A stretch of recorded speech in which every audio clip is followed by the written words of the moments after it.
On a une ligne donc entre Libourne et Bergerac qui est finalement aujourd'hui défectueuse. Est-ce que finalement aujourd'hui on a le résultat de ce repli un peu sur le modernisme sans penser que ces lignes étaient toujours utilisées et qu'il fallait les maintenir en état? Je crois il y a des débats en ce moment qui sont d'ailleurs pas uniquement régionaux mais nationaux et qui donnent quelques éclairages sur le sujet.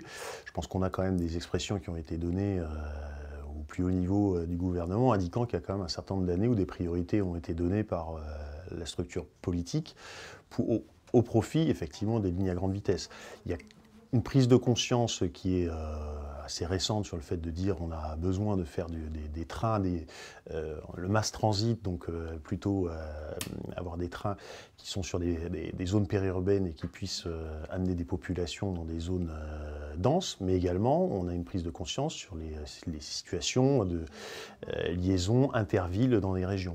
Donc le sujet de la maintenance des lignes, il est pris à bras-le-corps et on essaye de faire au mieux pour résoudre les situations locales. En tout cas, pour la ligne Libourne-Bergerac, c'est inévitable d'intervenir. Alors, c'est une ligne qui est en fin de vie, hein, elle a besoin d'être régénérée. À un moment donné, c'est comme un véhicule routier, hein, vous l'entretenez régulièrement, du mieux possible, mais à un moment donné, il faut le remplacer. Là, on en est arrivé, sur la partie Libourne-Bergerac, à un besoin de remplacer les composants de la ligne, de la régénérer complètement. Ça avait été fait sur le précédent contrat de plan État-région entre Bergerac et Sarlat. On est dans la continuité de cette logique pour la liaison Bordeaux-Bergerac-Sarlat. Alors, des travaux donc. Quel type de travaux? Avec quel outil? Alors, ce sont des travaux qui vont être assez conséquents. On a 63 km de lignes qui vont devoir être remplacés. On a des travaux de remplacement de rails, des travaux de remplacement de ballast. On va devoir remplacer aussi complètement la plateforme à différents endroits. Et on va finalement réaliser tous ces travaux-là par le biais de ce qu'on appelle une suite rapide. Donc c'est un train-usine qui va travailler assez lourdement, assez intensément sur cette ligne-là. Et également par d'autres chantiers qui vont aller autour de ce train-usine sur l'ensemble de la ligne.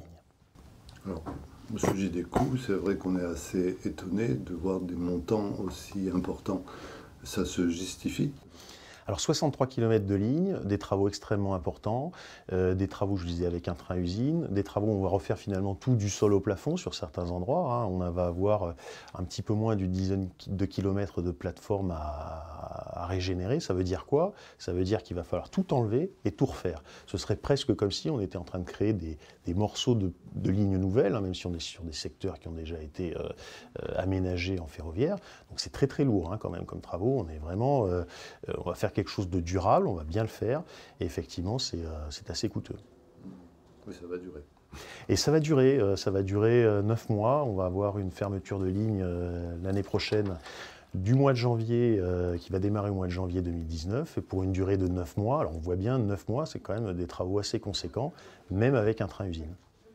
Et les coûts au sujet de cette pré-étude, enfin de cette étude avant que les travaux commencent, qui est certes nécessaire, comment expliquer que ça coûte autant et quel est son objectif? Alors, l'objectif des études, alors les études, elles sont menées très en amont et au fur et à mesure, elles sont affinées dans le temps. L'idée, c'est quoi? C'est au travers d'études, c'est de permettre d'avoir l'état, on va dire, de la technique à réaliser sur le terrain, et on affine au fur et à mesure les réalisations techniques qui doivent être faites pour peaufiner finalement les solutions à mettre en œuvre. Je dirais que c'est un investissement pour les travaux, parce que plus on étudie bien un chantier et ses conditions de réalisation, plus on a de chances d'avoir des travaux qui se réalisent dans des bonnes conditions et qui soient optimisés d'un point de vue technique. Donc c'est un bon investissement quand même. Il ne faut pas faire les choses trop vite, il faut les faire sereinement et en qualité. Ça n'a pas évité qu'il y ait un différentiel important entre les 45 millions émis il y a quelques années et aujourd'hui une réalité qui chiffrée par du double. C'est vrai, mais c'est grâce à ces études-là qu'on a pu voir justement, par rapport aux études qui avaient été réalisées il y a plus de 5 ans, que finalement il y avait tout un sujet qui était autour de la plateforme ferroviaire, qui n'avait pas été imaginé dans le programme de travaux initial. Comme je vous le disais, un petit peu moins d'une dizaine de kilomètres à refaire. C'est un nouveau programme, c'est vrai que c'est plus cher, mais à un moment donné, on aurait certainement eu des problèmes à rester sur un même type de programme, c'est-à-dire juste remplacer le rail, juste remplacer le ballast, et puis quelques années après, dire, ah bah tiens, on est obligé de mettre des ralentissements sur la ligne parce qu'on a la plateforme qui est en mauvais état. Je pense que là, on est en train de dire, on va tout faire du sol au plafond, on va